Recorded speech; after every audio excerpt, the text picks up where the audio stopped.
Good Monday morning. As we resume chapter 13 in Revelation, remember we're still inside this parentheses. And last week we talked about the Antichrist being the head of political government. And if you look at verse 2, it says, "And the beast that I saw," so he goes into this descriptor, "was like a leopard, its feet were like a bear's, and its mouth was like a lion's mouth. And to it, the dragon gave his power and his throne and his great authority." Remember last week when I told you to read Revelation 7? It will dig into this and show you that Daniel prophesied these same characteristics. And so Satan actually gives the Antichrist his power. So this next verse is the moment that that transfer of power is believed by many theologians to occur. So in verse 3 it says, "One of its heads," talking about the Antichrist still, this man who the enemy raises up to be used as the Antichrist in this last generation, "seemed to have a mortal wound, but its mortal wound was healed." What does that mean? The belief of this passage is that the Antichrist will actually suffer a mortal wound. What that is, we're not told. Does somebody rise up and shoot him?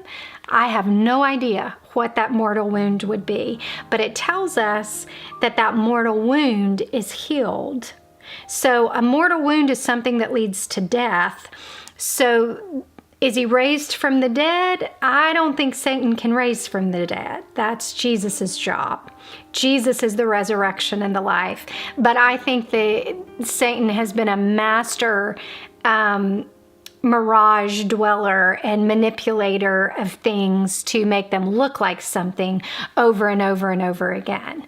So that's what I believe we will probably see. But many believe that it is when he is raised from the dead that Satan himself actually indwells the Antichrist. So no longer is the Antichrist a man acting on the impulse or the direction of Satan, but he is a man actually indwelled and now being now a Satan himself doing the operating and the orchestrating. And it says, "And the whole earth marveled as they followed the beast." Can you imagine what kind of adulation this is going to bring to the people that are already have traded the truth for a lie and are walking in deception when they see this one that they're following raised from the dead? It's just going to solidify their belief in him. "And they worshiped the dragon," so that's Satan, so they know that they're worshiping Satan, "for he had given his authority to the beast," so they're worshiping the Antichrist, "and they worship the beast, saying, 'Who is like the beast and who can fight against it?'" Now, isn't this what Satan has always been after? Worship? From the very beginning of time? It's what led him to be removed from heaven because he wanted the worship himself. It was what he did to Adam and Eve in the garden. He wanted the worship of man.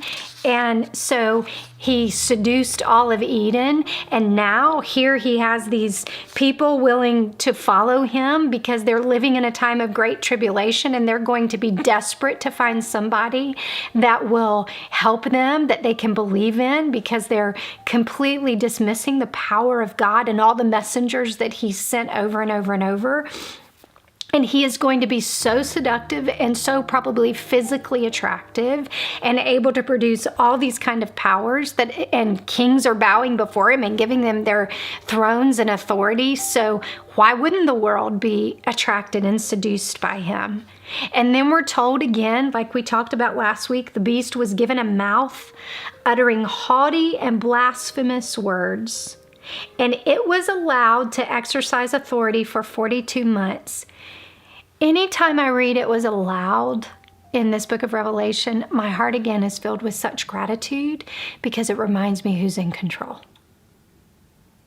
Just like now, the enemy may think he is in total control of your life and your circumstances, but do you know what? He is never in control of a believer's life or their circumstances.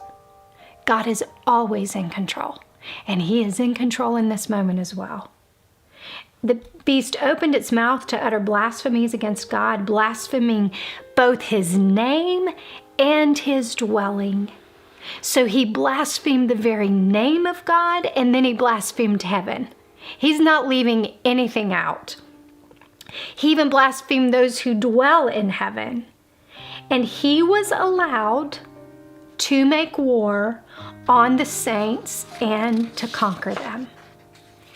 Now that is hard as a believer to understand why God would allow saints to be conquered at the hand of the enemy. This is what Barnhouse writes in his book of Revelation.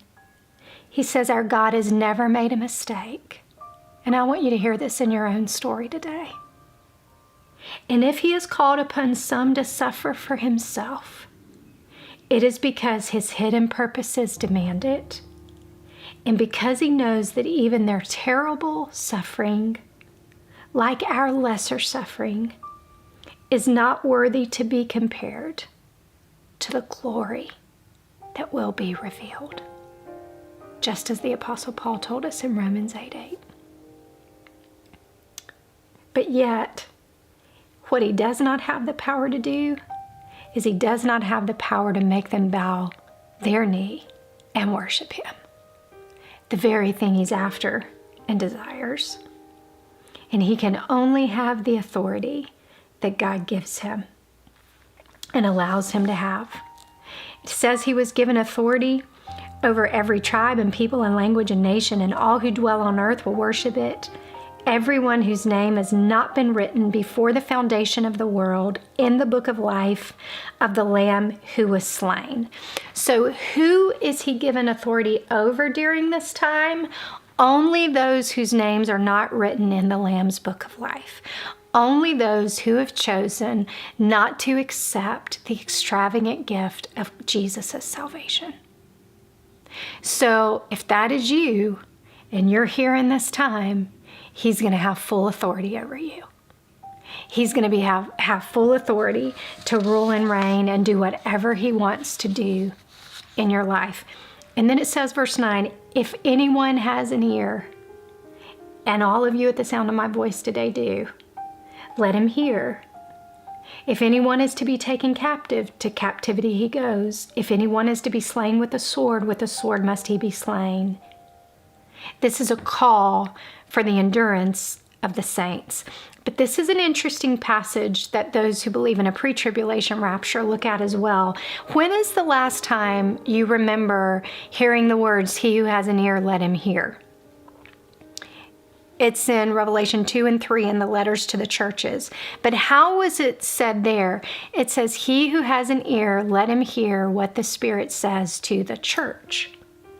But here, it says, he who has an ear, let him hear. And a pre-tribulation rapture belief looks at this as identifying the fact that he's no longer speaking to the actual church because the church is removed.